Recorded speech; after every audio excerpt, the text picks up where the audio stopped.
అథర్వ. బోనాల ఫెస్టివల్ గురించి చెప్తావా? బోనం అంటే ఏంటి? ఎవరికి భోజనం? మళ్ళీ బోనాల పండుగ ఎందుకు చేసుకుంటారో స్టోరీ తెలుసా నీకు? అప్పట్లో సికింద్రాబాద్లో ప్లాగ్ అనే వ్యాధి వచ్చిందనమాట. దానివల్ల అందరికీ జ్వరాలు, దగ్గులు ఇవన్నీ వస్తున్నాయి.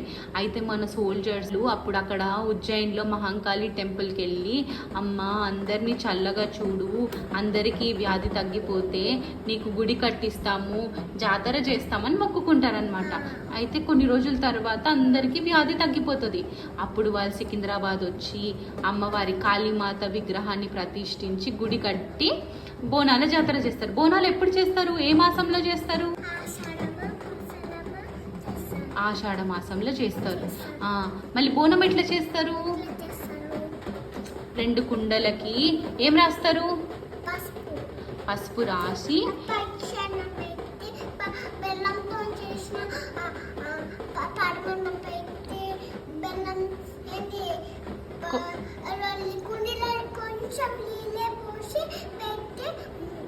పసుపు కుంకుమ వేసి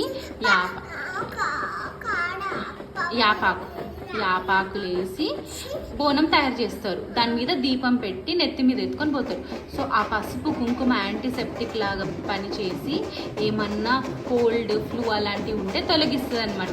మళ్ళీ బోనాలను ఎవరు కాపాడతారు? పోతరాజు కాపాడు. బోనంలో లాస్ట్ ఘట్టం ఏంటి? రంగం. రంగం అంటే ఏంటి? ఒక ఆడామె పచ్చి కుండ మీద నించొని ఆమె చెవిలో మంత్రం చెప్తే అమ్మవారు ఆమె మీదకి వచ్చి భవిష్యవాణి చెప్తుంది. మన ఫ్యూచర్ ఎట్లా ఉంటుంది, వర్షాలు ఎట్లా ఉంటాయి, ఎండలు ఎట్లా ఉంటాయి అని చెప్తుంది. సో లాస్ట్ డే ఏం చేస్తారు? బోనము ఘట్టం అన్ని తీసుకుపోయి ఎక్కడ కలుపుతారు?